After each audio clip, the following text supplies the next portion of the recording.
বিধানসভা নির্বাচনের অন্তিম পর্যায়ে জোরদার প্রচারে নেমেছে বিজেপি। সেই প্রেক্ষিতেই পুরুলিয়ার বলরামপুর বিধানসভা কেন্দ্রের বিজেপি প্রার্থী জলধর মাহাতোর সমর্থনে আয়োজিত হয় বিজয় সংকল্প সভা। বলরামপুরের নামশোল মাঠে অনুষ্ঠিত হয় এই জনসভায়।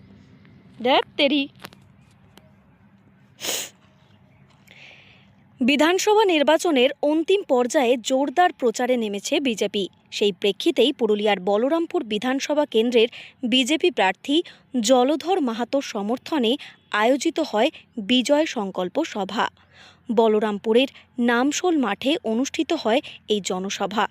এখানে প্রধান বক্তা হিসাবে উপস্থিত ছিলেন আসামের মুখ্যমন্ত্রী হেমন্ত বিশ্ব শর্মা।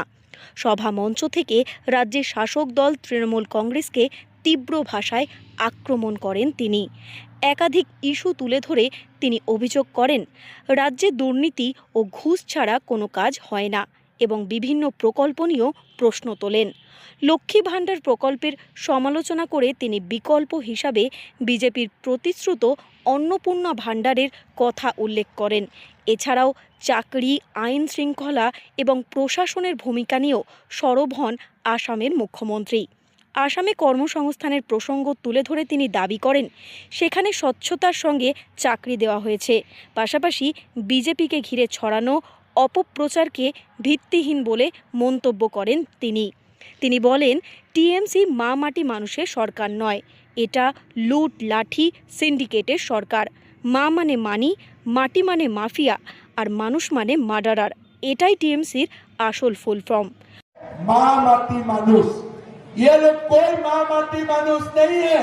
ये लोग है लूट लाठी सिंडिकेट। बस लूट लाठी सिंडिकेट का मौका मतलब है मनी, रुपया। फिर क्या बोलते हैं? माटी। माटी का मतलब, माँ का मतलब है माफिया। फिर बोलते हैं ना मानुष, मानुष का मतलब है मर्डरर। ये लोग माँ माटी मानुष नहीं है, ये लोग मानी माफिया और मार्डरर है। मानी माफिया और मार्डरर। পশ্চিমবঙ্গবাসীদের উদ্দেশ্য করে তিনি বলেন, এবার পশ্চিমবঙ্গে বিজেপি ক্ষমতায় আসবেই। পশ্চিমবাংলায় 200 সিটে বিজেপির সরকার হবে, এটা আমি বিশ্বাস করি। নির্বাচনের আগে এই ধরনের তীব্র বাক্য বিনিময় রাজ্যের রাজনৈতিক উত্তাপ আরও বাড়াবে বলে মনে করছে রাজনৈতিক মহল।